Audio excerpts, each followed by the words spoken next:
그 국민의힘에서 전당대회 날짜가 확정이 돼서 아마 7월 25일 이제 올림픽이 시작되기 전에 아마 할 것 같아요. 지금 제일 궁금한 것은 한동훈 전 위원장이 나오느냐 이 변수가 하나 남아 있는데 국민의힘 쪽에서는 이런 얘기를 합니다. 한동훈 전 위원장 출마를 두고 갑론을박을 하지만 물론 총선 패장이 나오는 건 말이 안 된다라는 사람도 있고, 근데 나와야 된다는 사람 중에는 이재명 대표를 좀 비유하는 분이 있어요. 대선에서 지고도 당대표 하는 분이 있다. 이번에 또 연임을 또 시도하는 걸로 알려져 있다 보니까 그런 얘기를 합니다.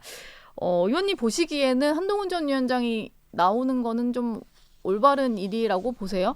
어떻습니까? 누가 나오고 안 나오고야 본인이 이제 판단할 문제이죠. 그런데 저는 참 그 국민의힘이 좀 안타까워요. 안타까우세요? 네, 예를 들면 이런 거예요. 국민의힘에게 여러 모습이 있었잖아요. 저는 국민의힘이 이준석 씨를 당 대표로 선출했을 때 깜짝 놀랐어요. 네. 이런 선택을 한다고? 보수가? 그럼 우리가 어렵겠다. 예. 다음 대선이 어렵겠다. 이런 정도 위협을 느꼈어요. 왜냐하면 어마어마한 선택이잖아요. 국민들이 볼 때 깜짝 놀랐잖아요. 네. 근데 지금 한동훈 전 비대위원장을 선택하는 거는 이준석 씨를 당대표로 선택한 것과는 정반대 선택이죠. 불안하고 힘드니까 그 사람한테라도 의지하고 싶은 거죠. 예. 근데 지난번 총선 때 한동훈 비대위원장은 이미 평가를 받으신 거예요. 제가 볼 때 지난번에 한동훈 비대위원장이 잘했으면 예. 한 20석 정도 더 가져갈 수 있었어요. 저는 한동훈 비대위원장이 두 가지 측면. 하나는 야당 심판론. 네. 야당 심판론은 두 가지였죠. 하나는 586 심판론. 하나는 2조 심판론. 이재명 조국 심판론. 네. 저 그때 많이 웃었어요. 이주 심판론이에요. 네. 아니 국민들이 선거를 할 때 야당을 심판하는 선거를 한 적이 있습니까? 특히 야당 대표를. 네. 지난 50년간 한 번도 없어요. 여당에게 힘을 실어줄 거냐 아니면 심판할 거냐만 남았었지. 예. 야당은 그냥 견제 세력으로 가치가 있냐 아니냐지. 예. 이런 거죠. 이재명 대표가 견제 세력의 수장으로 적당하냐 아니냐를 판단할 수는 있어요. 네. 근데 심판 대상은 아니에요. 그게 메인 그건 캠페인이 아니죠. 돼서는 안 된다. 그래서 제가 보면서 깜짝 놀랐고 심지어 586 심판론은 네. 제가 586이잖아요. 예. 그래서 거의 대상으로 지목이 되셨어요. 네네. 예. 아니 그 당에 586이 얼마나 많은데 자기 당에 있는 586은 안 보인 거죠. 예? 근데 원희룡 의원하고 같이 다녔잖아요. 예. 원희룡 의원이 대표적인 586이에요. 저하고 1년 차이고 너무 친한 사이고. 네. 깜짝 놀랐어요. 그 다음에 함은경을 영입하길래 네. 에이? 아니 원희룡 함은경이 586이 대표 주자인데 걔들을 데려오면서 586 심판하자고?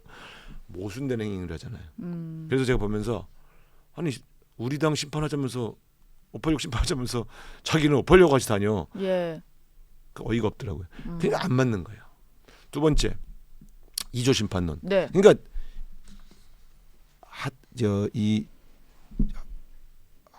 한 비대위원장은 이슈를 잘못 잡았고요. 두 번째는 그때 국민의힘이 살 수 있는 방법은 윤석열 대통령 심판 선거잖아요. 예. 그러면 윤석열 대통령하고 약속 대련을 하더라도 윤석열 대통령 똑바로 하셔라. 국민들의 민심을 전달하겠다.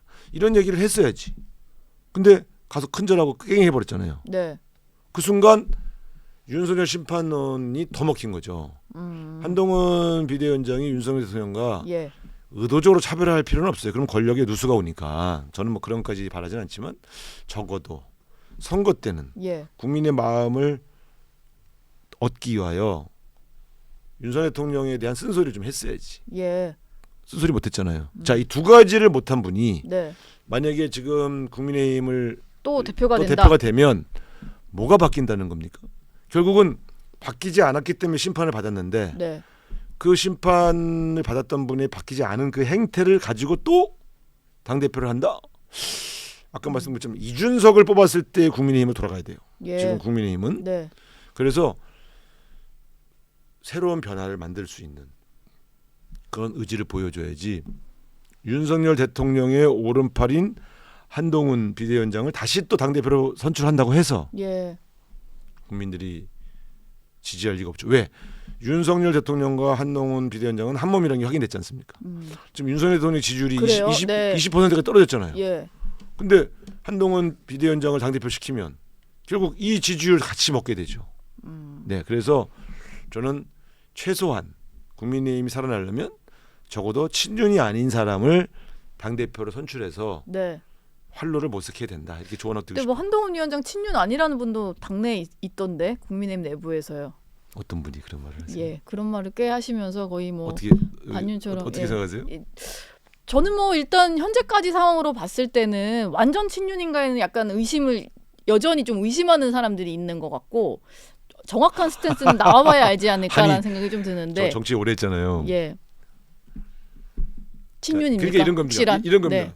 친명이냐 반명이냐 혹은 친명이냐 비명이냐 예. 기준이 있어요. 네. 어떤 기준이죠?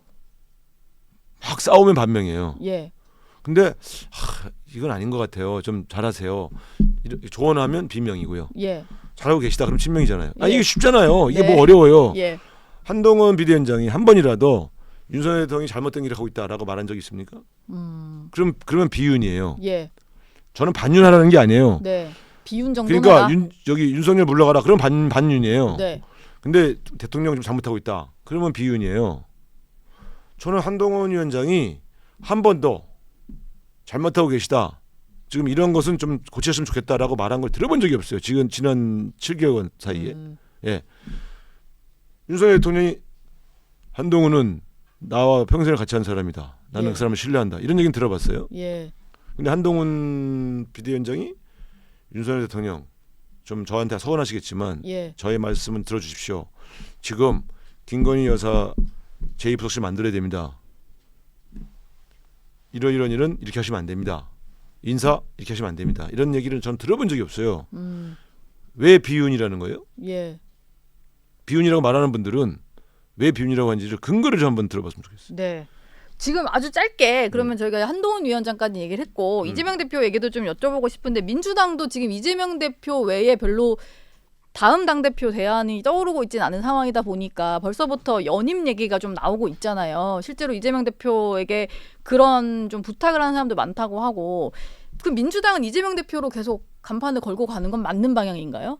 아니 지금 뭐 당 지지율도 없고 뭐가 문제입니까? 예. 저는 이재명 대표 지도부가 민주당이 오랫동안 지켜왔던 민주주의 원리나 철학을 훼손하거나 잘 지키지 않을 때만 제가 쓴소리를 해요. 예. 지금 이재명 대표를 바꿔야 할 이유가 뭐가 있습니까? 민주당 지지율도 좋고 선거도 이겼는데. 네. 네. 물론 다른 사람이 또 번갈아 가면 좋죠.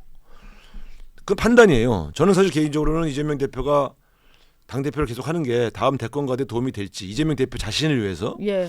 그건 한번 판단할 필요가 있다고 생각하는 사람이에요. 이재명 대표를 아끼는 입장에서. 예. 그러나 한 번 더 하는 게 민주주의를 훼손하는 겁니까? 그건 아니죠. 이재명보다 더 잘할 사람이 없잖아요 지금. 네. 그러니까 근데 이런 거예요. 누가 도전할 수 있어요. 저는 도전하는 걸 원해요. 왜? 예. 그건 당이 좀 활기 있게 예. 도전하는 사람도 있고 막 너무 1인 체제로만 가면 좀 재미가 없잖아. 네. 그러니까 그러나 저는 그런다고 이재명 대표가 뭐 경선에서 지겠어요? 근데 질까봐 안 나오는 사람들은 비겁한 사람들이에요. 네. 도전해야지. 그래서 저는 당은 새로운 도전도 있고 또 지금의 맹주가 계속 또 맹주 역할을 하고 그러면 가정이 어느 순간은 또 바뀔 거 아닙니까? 예. 그런 것들이 활성화되는 게 좋아요. 나는 이재명 대표가 나오면 안 된다라고 말하는 사람들도 좀 이상한 사람들이고 민주주의 원리가 뭐 우리가 대통령 중임제 개헌을 주장하는 당인데 예. 왜 안 됩니까? 저는 그건 안 된다고 생각하지는 않아요. 근데 네. 도전자가 없는 건 좀 아쉬워. 전 도전자는 있어야 된다. 도전자 있을 겁니다. 예. 그러니까 지금 선거를 이렇게 이겨놨으니까 네. 이재명 대표가 우뚝 선 거잖아요. 사실 모든 게 그거예요. 예. 선거에 이긴 정당은 선거를 이기게 한 사람이 대접을 받아야 돼. 선거에 진 정당은 진 사람은 책임을 져야 돼. 네. 이긴 정당에서 왜 물러가라고 그래? 그러면 안 되지. 그러니까 저는 그런 측면에서 본다면 저는 그런 거에 대해서는 좀 열어놓고 평가하는 편이에요. 예. 그래서 민주당이 이재명 대표 힘이 너무 세지고 있다는 것을 보수가 불안한 거지. 예. 진보는 불안하지 않아요. 진보는 불안하다. 이래면 더 대통령 될 가능성이 높잖아요. 예. 좋잖아요. 근데 왜 자꾸 흔들어? 그럴 필요 없어요. 근데 나쁜 방식으로 가고 있느냐? 네. 그런 거를 우리가 따지는 것이지. 예. 대신 이런 거예요. 이재명 대표가 세니까 도전해서 이재명 대표를 이기면 그 사람은 더 크잖아. 네. 재밌잖아. 예. 정치는 좀 활력도 있고. 네. 근데 저는 도전할 사람 나온다고 봅니다. 그래도 물론 이재명 대표가 나오시면 예. 압도적으로 또 국회의원 되실 텐데 당 대표 되실 텐데 그런 가능성 높죠. 네. 그러나 그걸 두려워하지 말고 도전하는 젊은 지도자들이 있었으면 좋겠어요. 예. 그리고 있을 것이다. 이렇게 보고. 아니 어떻게 저기 추대로 끝나겠습니까? 네. 알겠습니다. 지금까지 우상호 전 의원과 함께했습니다. 오늘 말씀 고맙습니다. 감사합니다.